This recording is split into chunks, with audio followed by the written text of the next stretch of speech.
Bonsoir et merci d'être avec nous. Oui, bonsoir. Le Merci pour monde, l'invitation. le monde s'engage pour la protection de l'environnement. C'est le thème de cette 10e édition. Peut-on organiser le Togocom FIMO 228 tout en limitant son impact environnemental? Non, du tout, parce qu'aujourd'hui, on remarque sur le territoire partout dans le monde entier que, en fait, il faut vraiment préserver la nature, il faut vraiment préserver l'environnement. Donc, raison pour laquelle ça fait déjà 2 fois que nous choisissons ce thème-là, et c'est autour de ce thème que le festival cette année va se dérouler. Alors la mode est souvent pointée du doigt comme étant un des mauvais élèves de la transition écologique. Justement, quelles actions en faveur de l'environnement seront mises en œuvre lors de cette 10e édition? Lors de cette édition du comme FIMO 228, les actions seront menées autour de ce thème-là. Déjà, on va mettre en exergue les balayeuses de rue, ces dames qui rendent en fait nos routes, nos maisons, nos bureaux propres tous les jours, mais qui sont en fait délaissées, qui ne sont pas en fait considérées comme... Vous allez les mettre à l'honneur. Exactement, ces dames-là vont défiler au cours de cette édition-là et on va aussi mener des actions humanitaires envers elles. Et également, nous allons aussi en fait organiser un vernissage, c'est-à-dire qu'on va donner une troisième vie aux matériaux recyclés, tout ce qu'on peut retrouver dans un atelier de couture. Donc, nous allons faire un vernissage. On a des artistes plasticiens qui vont redonner vie à ces matériaux-là. Et ce sera aussi une innovation pour cette édition du Togocom FIMO. Alors, le Togocom FIMO 228, c'est également le rendez-vous des créateurs. Qui seront vos invités cette année? Et nous avons plusieurs créateurs qui viendront de plus de 20 pays. Nous avons des grands créateurs africains, nous avons des créateurs togolais surtout, Desmo Design, Grace Wallace, César, il y a plein.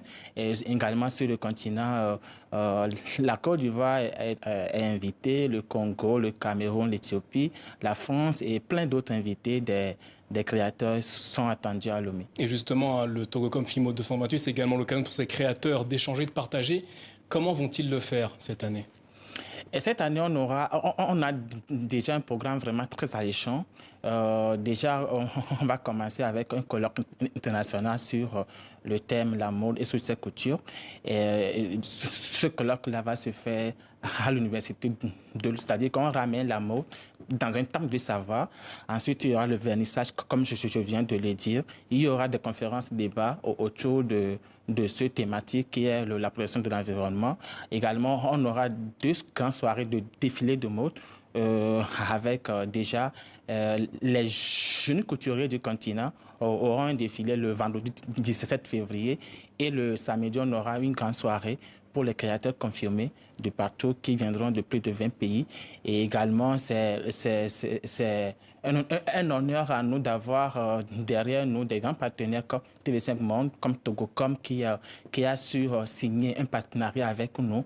Et avec Togocom, aujourd'hui, on a gagné en notoriété. Et grâce à vous également, le Togocom FIMO a pris une dimension internationale sur le plan national et international. Alors vous avez évoqué les jeunes il y a quelques instants. Comme chaque année, vous mettez l'accent sur la jeunesse et la formation. Comment cela va se dérouler au mois de février prochain?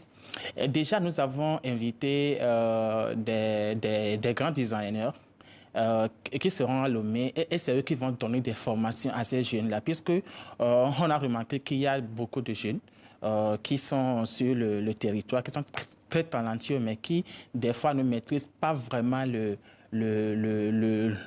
domaine de la mode. Donc, ces jeunes-là seront appelés et ils seront convoqués. Et on va en fait leur donner une formation de comment savoir, par exemple, la communication. Si tu es un couturier, il faut savoir communiquer sur ce que tu fais. Ensuite, on remarque aussi que le côté finition, des fois, c'est un souci pour ces jeunes-là. Donc, on va leur expliquer à peu près comment est-ce qu'il faut faire pour que la mode africaine, la mode togolaise soit vraiment connue et qu'il soit portable partout dans le monde entier. Le Festival international de mode au Togo est devenu en l'espace de 10 ans un événement majeur de la mode sur le continent africain. Cependant, comment envisagez-vous de devenir la référence dans le monde? Oui, nous sommes déjà sur un bon chemin, et puisque vous savez que à l'époque, l'événement était créé spécialement, exclusivement pour faire la promotion des couturiers et des mannequins togolais. Mais avec le temps, vu vu le travail déjà, vu notre détermination et grâce aux sponsors et mécènes, déjà avec tous les monde qui nous accompagnent et aussi avec notre partenaire officiel. Togocom qui a signé avec nous. L'événement a pris vraiment une dimension internationale et aussi on a gagné en notoriété. Donc aujourd'hui, notre but premier, c'est de